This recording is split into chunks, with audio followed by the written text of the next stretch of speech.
बिस्मिल्लाहिर्रहमानिर्रहीम। अस्सलाम वालेकुम स्टूडेंट्स। यहाँ तक आपने पढ़ लिया। इसके बाद एक और चीज जो आपको यहाँ पे बतानी है मैंने, वो ये है कि अक्यूट एंड क्रॉनिक इन्फ्लेमेशन में जो मैक्रोफेजेस और जो न्यूट्रोफिल्स का जो डिफरेंस है, उसकी उसकी वजह क्या है बेसिकली, और न्यूट्रोफिल्स और मैक्रोफेजेस के अंदर डिफरेंस क्या है, वो एक बहुत इंपॉर्टेंट चीज है जो आपको पता होनी चाहिए। वैसे तो ये आपकी बुक में भी मौजूद है। एक मिनट में let me share a document with you, फिर उसके बाद हम आगे बात करते हैं। अच्छा जी, ये आप पिक्चर देख सकते हैं। पिक्चर नहीं, टेबल है, बल्कि आपकी बुक के ही अंदर का टेबल है जिसको हम डिस्कस करने लगे हैं।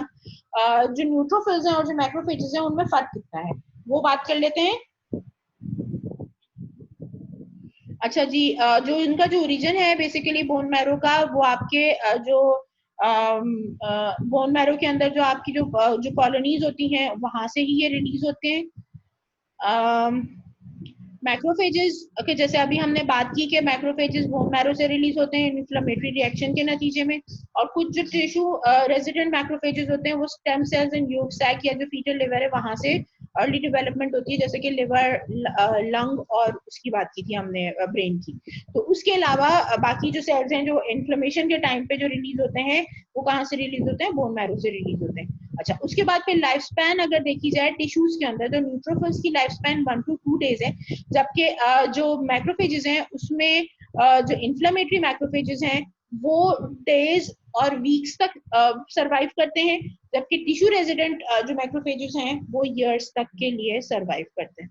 अगर वहां पे कोई प्रॉब्लम हो भी जाता है तो वहीं पे जो उनके जो स्टेम सेल्स वहीं उन्हीं ऑर्गन्स में मौजूद होते हैं, लाइक लंग के अंदर, ब्रेन के अंदर या लिवर के अंदर, और वो वहीं से फिर उन्हीं की मल्टीप्लिकेशन से ये वाले सेल्स दोबारा से बन जाते हैं।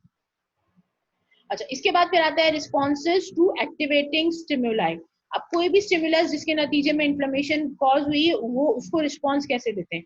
रैपिड न्यूट्रोफिल्स क्या करते हैं? रैपिड शॉर्ट लिव्ड रिस्पॉन्स होता है, मोस्टली डीग्रेजुलेशन करते हैं, एंजाइमेटिक एक्टिविटी करते हैं। ये तमाम चीजें हम पढ़ चुके हैं। ये टेबल इतनी देर से डिस्कस करने का मतलब ही यही है कि चूंकि आपने दोनों सेल्स के हवाले से काफी सारी चीजें पढ़ ली है, उसके बाद इसका जो कंपैरिजन है वो इजीली समझ में भी आ सकेगा। तो रैपिड शॉर्ट लिव्ड मोस्टली डीग्रेन्युलेशन और एंजाइमेटिक एक्टिविटी होती है। अच्छा, इसका जो मैक्रोफेजेस का जो रिस्पॉन्स है वो फॉरन नहीं आता। जैसे कि एक्यूट इन्फ्लेमेशन की भी अगर हम बात करें, अगर आप लोगों को याद हो, हमने एक टॉपिक डिस्कस भी किया था ऑनलाइन सेशन के हवाले से भी जब हम बात कर रहे थे, तो ये है कि अगर एक्यूट इन्फ्लेमेशन भी है तो पहले 48 आवर्स तक तो मैक्रोफेजेस कहीं मौजूद ही नहीं होते। ठीक है, सिर्फ न्यूट्रोफिल्स होते हैं जो कि रिस्पॉन्ड कर रहे होते हैं एक्यूट इन्फ्लेमेशन को। लेकिन पास्ट 48 आवर्स जो है मैक्रोफेजेस नजर आने शुरू हो जाते हैं, यानी इनका जो रिस्पॉन्स है वो एकदम अर्ली नहीं है, प्रोलॉन्ग रिस्पॉन्स है, लेकिन स्लो है। डिपेंड कर रहा होता है जीन ट्रांसक्रिप्शन के ऊपर, और यही एक रीजन है जिसकी वजह से ये स्लो रिस्पॉन्स आता है कि जीन ट्रांसक्राइब करेगी, नए सेल्स बनेंगे, उसके बाद फिर जाके जो है मैक्रोफेजेस जो है वो सर्कुलेशन में आएंगे। अच्छा, इसके बाद फिर आपके पास जो है reactive oxygen species. Reactive oxygen species rapidly induce होता है phagocyte oxidase enzyme respiratory burst कराता है। ठीक है जी। अच्छा, इसके मुकाबले में मैक्रोफेजेस में ये जो फीचर है ये लेस प्रोमिनेंट है। रेस्पिरेटरी बर्स्ट ही का नतीजा है कि ऑक्सीजन रिएक्टिव ऑक्सीजन स्पीशीज जिससे वो अपने ऑर्गेनिज्म को किल कर रहा होता है, न्यूट्रोफिल, वो खुद भी उससे किल हो जाता है।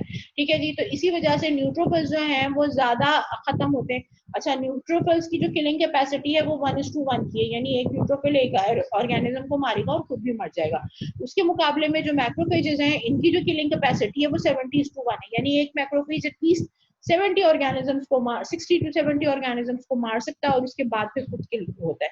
क्यों? उसकी वजह ये है कि जब ये पूरा का पूरा प्रोसेस जो किलिंग का कर चुका है, तो उसके बाद जो है रेजिडुअल बॉडीज बना के जो आपका जो टॉक्सिक सब्सटेंस होता है वो साइटोप्लाज्म से बाहर एक्सपेल कर देता है। नेट रिजल्ट क्या निकलता है कि उस जो जो टॉक्सिक सब्सटेंस है उससे उसके जो टिश्यूज हैं या उसके जो इंटरनल जो एनवायरनमेंट है मैक्रोफेज का, उसको इतना नुकसान नहीं पहुंच रहा होता, तो ऑब्वियसली उसकी वजह से उसका सर्वाइवल भी ज्यादा है। Degranulation most major response degranulation है। डीग्रेन्युलेशन का मतलब क्या है कि आपकी जो प्री फॉर्म्ड ग्रैन्यूल्स थे जो कि मेम्ब्रेन बाउंड वेसिकल के अंदर स्टोर हुए हुए थे, उनको एकदम से निकाल देना। जब वो निकलेंगे तो ऑब्वियसली डाइजेस्टिव एंजाइम्स होते हैं उनके अंदर, और वो जो है जब ऑर्गेनिज्म को किल करते हैं तो वो अपने आप को भी, अपने टिश्यूज को भी किल कर सकते हैं। डिग्रेनुलेशन आती है induced by cytoskeletal rearrangement not prominent. Again macrophages में ये रिस्पॉन्स प्रोमिनेंट नहीं है। नाइट्रिक ऑक्साइड बीच में छूट गया था, सॉरी। नाइट्रिक ऑक्साइड जो है वो लो लेवल्स और नन होता है न्यूट्रोफिल्स के अंदर, लेकिन ये जो है वो ट्रांसक्रिप्शनल एक्टिवेशन के बाद जो है वो नाइट्रिक जो ऑक्साइड की जो स्पीशीज हैं, जो नाइट्रिक ऑक्साइड स्पीशीज वो बनती हैं और वो जो है वो अच्छी खासी किलिंग का काम कर रही होती है। जो रिएक्टिव ऑक्सीजन स्पीशीज हो गई और इसी तरह से रिएक्टिव नाइट्रोजन स्पीशीज होती है। तो रिएक्टिव ऑक्सीजन स्पीशीज जो है वो टिश्यू डैमेज करती हैं। रिएक्टिव नाइट्रिक ऑक्साइड जो स्पीशीज होती हैं वो भी टिश्यू डैमेज करती हैं, लेकिन अगेन जैसे मैंने कहा कि जो होस्ट सेल है उसको छोड़ देती हैं और जो टारगेट सेल होता है उसको किल कर देती हैं। साइटोकाइन प्रोडक्शन लो लेवल पे या नन होता है। न्यूट्रोफिल्स के हवाले से जब बात करें, मेजर एक्टिविटी ही मैक्रोफेजेस की साइटोकाइंस का रिलीज है, जो कि आपने देखा इवन जो अक्यूट इन्फ्लेमेशन है उसमें भी हो रही होती है। ट्रांसक्रिप्शन भी होती है, यानी साइटोकाइन की जीन्स जो है उनको एक्टिवेट किया जाता है और उसके बाद फिर होता है।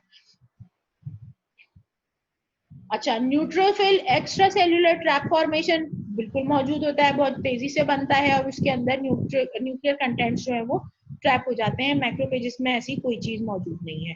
ठीक है जी। सिक्रीशन ऑफ लाइसोसोमल एंजाइम्स जो है वो न्यूट्रोफिल्स में बहुत प्रोमिनेंट है, मैक्रोफेजेस में बहुत स्लो या कम होता है। ठीक है जी। This was about the comparison between macrophages and neutrophils. इसके बाद फिर हम बात करते हैं और जो सेल्स हैं जो अक्यूट जो क्रॉनिक इन्फ्लेमेशन में जो कंट्रीब्यूट कर रहे होते हैं उन सेल्स की हम बात करते हैं। तो पहले मैं पिक्चर शेयर करती हूँ, उसके बाद हम बात करते हैं। यहाँ पे वापस आ जाए तो अब मैक्रोफेजेस के बाद फिर हमारे पास जो दूसरे सेल्स हैं वो हैं लिम्फोसाइट्स।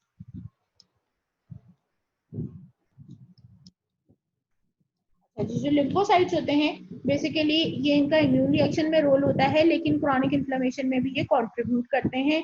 एंटीजेंस बना के अगेंस्ट काम करते हैं, क्रॉनिक इन्फ्लेमेशन को प्रोपोगेट करते हैं, साइटोकाइंस रिलीज करते हैं और ये जो साइटोकाइंस हैं ये फिर डिफरेंट फंक्शंस परफॉर्म करते हैं। लाइक आपके पास जो CD4+ T सेल्स होते हैं,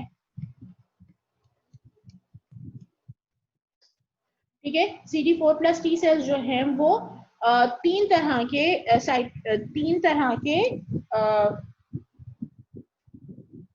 वो मतलब मीडिएटर्स रिलीज करते हैं।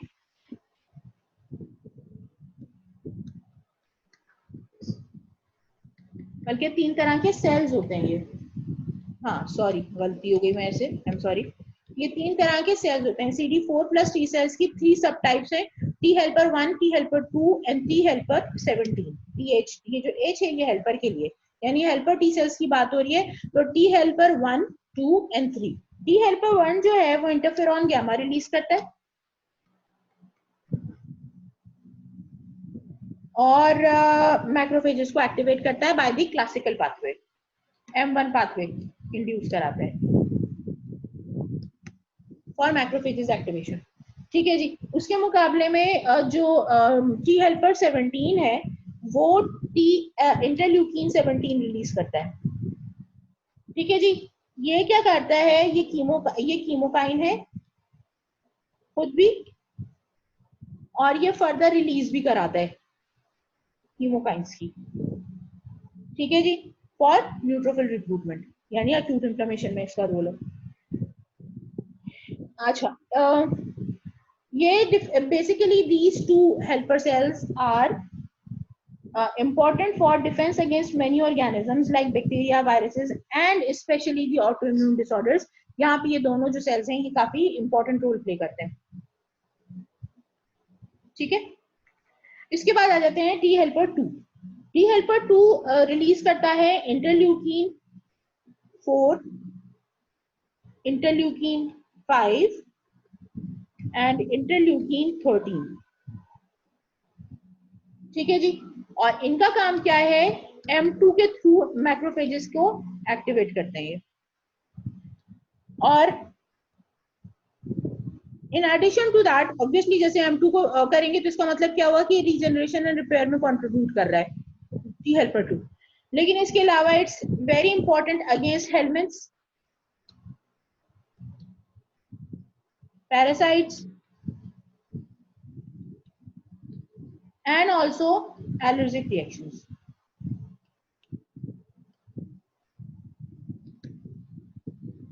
ठीक है जी. Now there is a the interaction between the lymphocytes किस तरह से होता है वो मैं आपको दिखाती हूँ.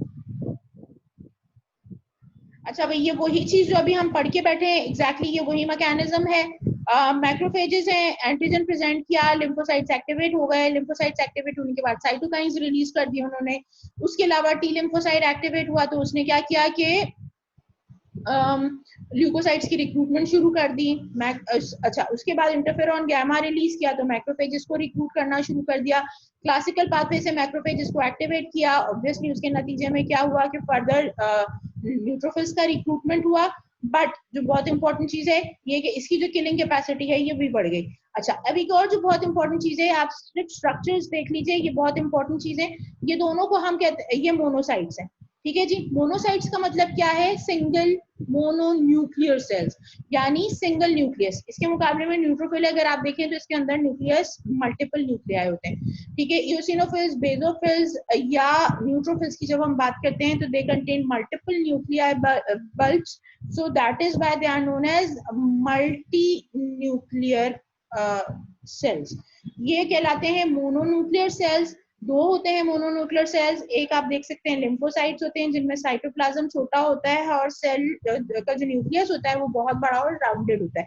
उसके मुकाबले में अगर आप मैक्रोफेजेस का न्यूक्लियस देखते हैं तो हॉर्सशू शेप का न्यूक्लियस होता है. एक होता है बड़ा होता है, सेंटर या थोड़ा पेरिफेरी की तरफ होता है. ठीक है जी. तो ये दो डिफरेंसेस हैं, ये बहुत इंपॉर्टेंट है. इनके नतीजे में ऑब्वियसली एक्टिवेशन हो रही होती है और सारा काम होता है. एडिशन टू दैट के टी लिम्फोसाइट्स मैक्रोफेजेस को एक्टिवेट करें, न्यूट्रोफिल्स का रिक्रूटमेंट करें. एक और काम ये करते हैं, they activate the B lymphocytes. B lymphocyte से प्लाज्मा सेल्स बनते हैं और एंटीबॉडीज भी बन जाती हैं. अगर से फॉर एग्जांपल नया ऑर्गेनिज्म बॉडी में एंटर हुआ है तो फर्स्ट ऑफ ऑल किलिंग कर देंगे, उसका एंटीजन प्रेजेंट कर देगा मैक्रोफेज किल करने के बाद. फिर ये जो टी सेल्स है वो जो एक्टिवेट होते हैं ये बी लिम्फोसाइट्स को एक्टिवेट कराते हैं. टी जो है वो मेमोरी टी सेल्स बना लेते हैं ताकि अगला जो अटैक हो उसमें मेमोरी टी सेल्स जो है उस ऑर्गेनिज्म के अगेंस्ट इम्यूनिटी प्रोवाइड कर सकें. बट साथ ही साथ वो क्या करते हैं कि बी लिम्फोसाइट्स को भी एक्टिवेट कर देते हैं जो कि फिर आपको एंटीबॉडीज भी दे देते हैं उस ऑर्गेनिज्म के अगेंस्ट. फर्स्ट एक्सपोजर पे आईजीएम बनता है, सेकंड एक्सपोजर पे आईजीजी बनता है जो कि थ्रू आउट द लाइफ मौजूद रहता है. ये एक बहुत इंपॉर्टेंट चीज है. इसके अलावा यहाँ पे आप देख सकते हैं कि जो आपके मैक्रोफेजेस हैं, न्यूट्रोफिल्स हैं और साथ में जो मोनोसाइट्स हैं, ये कभी कभी क्या होता है कि ये आपस में मिल के टर्शियरी लिम्फोइड ऑर्गन्स भी बना देते हैं. ये इनकी जो है ना इंडिविजुअल ग्रुप्स बन जाते हैं. अब ये कहाँ कहाँ पाए जाते हैं? थायराइड ग्लैंड में पाए जाते हैं, इन हाशिमोटोस थायराइडिज्म में, synovium of the rheumatoid arthritis, gastric mucosa of Helicobacter pylori induced peptic ulcer में. तो ये बहुत इंपॉर्टेंट चीज है, ये आपके पास नोट डाउन रहनी चाहिए कि ये अच्छी चीज नहीं है. ऑब्वियसली इस तरह की जो चीज है वो कंटिन्यूसली एक इन्फ्लेमेटरी प्रोसेस जनरेट करती रहेगी. नेट रिजल्ट ये निकलेगा कि वो टिश्यू में कंटिन्यूसली डैमेज होती रहेगी. तो इस तरह का जो स्ट्रक्चर मौजूद होना इन डिजीजेस में, इसका मतलब क्या है कि the damage that is being induced in these type of organs is because of the presence of this tertiary lymphoid organ system, क्योंकि कंटिन्यूसली जो है वो इन्फ्लेमेशन का जो प्रोसेस है उसको जारी और सारी रखता है. नेट रिजल्ट ये निकलता है कि टिश्यू जो है वो कंटिन्यूसली डैमेज के प्रोसेस से गुजरता रहता है. In addition to the cells आपके पास यूसिनोफिल्स भी होते हैं जो कि आपके पैरासाइटिक इन्फेक्शंस हो गए या एलर्जिक रिएक्शंस हो गए, उसमें ये बहुत इंपॉर्टेंट रोल प्ले कर रहे होते हैं. एडिशन मॉलिक्यूल्स अगर आ गए हैं तो उसके नतीजे में ये भी रिक्रूट हो जाते हैं. और इम्पॉर्टेंट जो चीज है इनकी कि इनकी रिक्रूटमेंट जो है वो पैरासाइटिक इन्फेक्शंस के लिए बहुत इंपॉर्टेंट होती है. पैरासाइट्स के साथ बाइंड करते हैं और एक इम्यून रिस्पॉन्स जनरेट करते हैं for the killing of the parasites. अच्छा, मास्ट सेल्स मौजूद हैं पूरी टिश्यू में, पूरे कनेक्टिव टिश्यू में मौजूद रहते हैं. मास्ट सेल्स आपको मालूम है मीडिएटर्स रिलीज करते हैं in acute as well as in chronic inflammation, that is your histamine. ठीक है जी. बोन मैरो से और बोन मैरो से अराइज होते हैं. मॉर्फोलॉजिकली बेसोफिल्स के साथ मिलते जुलते होते हैं. लेकिन अब जो इनका जो मोर सिग्निफिकेंट रोल है वो बेसोफिल्स के मुकाबले में वो क्या है? Degranulation. And degranulation of what? Histamine. ठीक है जी। अच्छा, अब यहाँ तक अगर आपको समझ में आ गया है तो मेरा ख्याल है यहाँ पे इसको कंप्लीट करके रोकते हैं, ताकि आगे जो हमारे पास जो टॉपिक है वो काफी तवज्जो तलब है। इसको अगर आप अच्छी तरह समझ लें, इसको रिवाइज कर लें, तो फिर इंशाल्लाह हम इसको टॉपिक को आगे कंटिन्यू करेंगे। ठीक है जी। Thank you so much for your time. जज़ाकल्लाह। अल्लाह हाफ़िज़।